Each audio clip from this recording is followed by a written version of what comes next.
Hello friends, maths ambrosia में आपका स्वागत है। आइए हम इंटीग्रेशन ऑफ मॉडुलस फंक्शन का एक क्वेश्चन और देखते हैं।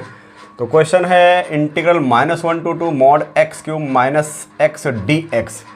अब हमें इसको सॉल्व करना, तो सबसे पहले मॉडुलस को हटाना पड़ेगा, क्योंकि मॉडुलस फंक्शन जो होता है दो साइन पॉजिटिव और निगेटिव इंक्लूड करता है।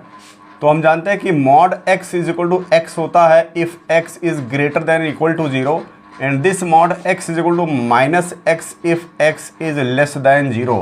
तो सबसे पहले इस डेफिनेशन से हम इस मॉडुलस को हटाएंगे, उसके बाद में इसका इंटीग्रेशन करेंगे।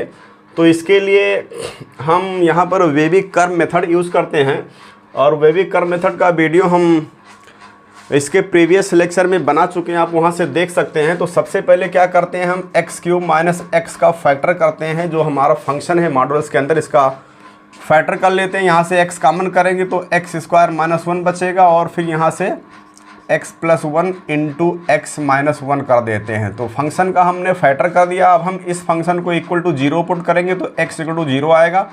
इस फैक्टर को भी इक्वल टू 0 पुट करेंगे तो x = -1 आएगा, और यहाँ पर इस फैक्टर को इक्वल टू 0 पुट करेंगे तो हम x = 1 आएगा।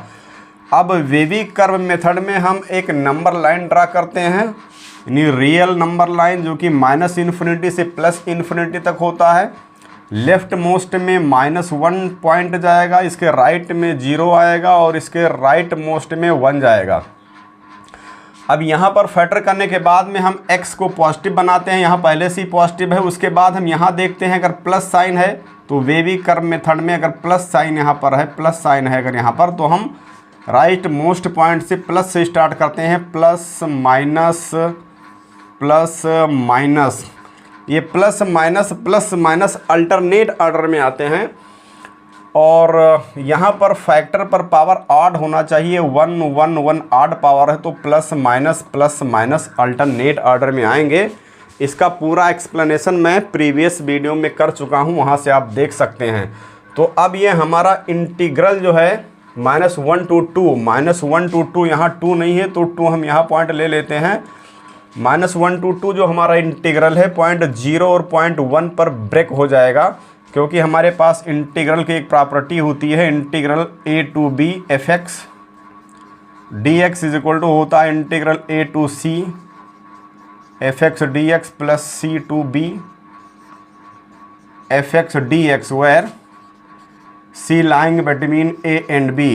इस c पर हम ब्रेक कर सकते हैं, या फिर a और b के बीच में जितने पॉइंट हैं हम उन पॉइंट्स पर एक इंटीग्रल को ब्रेक कर सकते हैं। तो -1 और 2 के बीच में 2 पॉइंट मिल रहा है, तो इन दोनों पॉइंट्स पर हम इस इंटीग्रल को ब्रेक कर देंगे।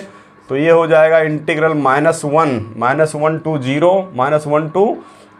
mod x³ - x dx plus integral 0 to 1 mod x³ - x dx plus integral 1 to 2 mod x³ - x dx। तो इस इंटीग्रल को हमने 3 इंटीग्रल में ब्रेक कर दिया है। अब यहाँ पर हमको इसका साइन हटाना है। अब देखिए यहाँ पर -1 to 0 में फंक्शन का वैल्यू पॉजिटिव है, तो जब ये हमारा फंक्शन का वैल्यू पॉजिटिव होता है, यानी ग्रेटर देन 0 होता है, तो इसका वैल्यू सिंपली x आ जाता है, यानी यहाँ पर मॉडुलस हट जाएगा, -1 to 0 आएगा, और ये मॉडुलस के अंदर जो है वही यहाँ पर हमको मिल जाएगा। प्लस 0 to 1 में देखिए, 0 to 1 में यहाँ पर माइनस है, यानी अंदर का वैल्यू निगेटिव है, इस फंक्शन का वैल्यू यहाँ से निगेटिव मिल रहा है। तो अगर ये निगेटिव है तो ये -x आता है, यानी मॉडुलस हटेगा तो इसके पहले माइनस आएगा। तो यहाँ पर हो जाएगा integral 0 to 1 -x³ - x dx।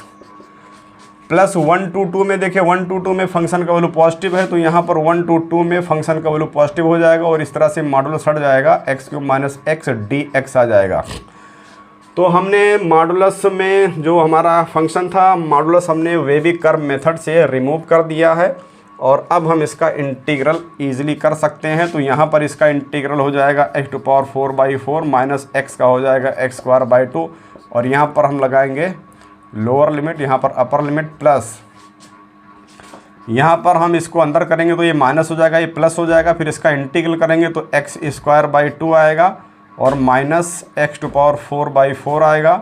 यहाँ लोअर लिमिट, यहाँ अपर लिमिट, प्लस हम यहाँ पर इसका इंटीग्रल करेंगे तो x टू पावर 4/4 आएगा माइनस एक्स स्क्वायर बाई 2 आएगा, और यहाँ पर हम लगाएंगे लोअर लिमिट अपर लिमिट। इसके बाद में हम upper limit minus lower limit करेंगे तो अपर लिमिट करेंगे 0 हो जाएगा, माइनस लोअर लिमिट अगर हम यहाँ करेंगे तो यहाँ पर -1 पुट करेंगे तो 1/4 माइनस 1/2 आएगा, और प्लस यहाँ हम अपर लिमिट करेंगे तो यहाँ पर 1/2 माइनस 1/4 आएगा, माइनस लोअर लिमिट 0 हो जाएगा, प्लस यहाँ पर हम अपर लिमिट करेंगे तो हमको मिल जाएगा, यहाँ 2 पुट करेंगे 16 हो जाएगा, तो ये 4 आ जाएगा, माइनस यहाँ पर 2 आ जाएगा, और माइनस लोअर लिमिट करेंगे तो हमको मिल जाएगा 1/4 माइनस 1/2। इन सभी को हम कैलकुलेट कर लेंगे तो हमारा आ जाएगा 11/4, और यही हो जाएगा हमारा आंसर। तो इस तरह से मॉडुलस फंक्शन का अगर इंटीग्रेशन है तो मॉडुलस को हम वेबी कर्व मेथड से रिमूव करके आसानी से इंटीग्रल निकाल लेते हैं।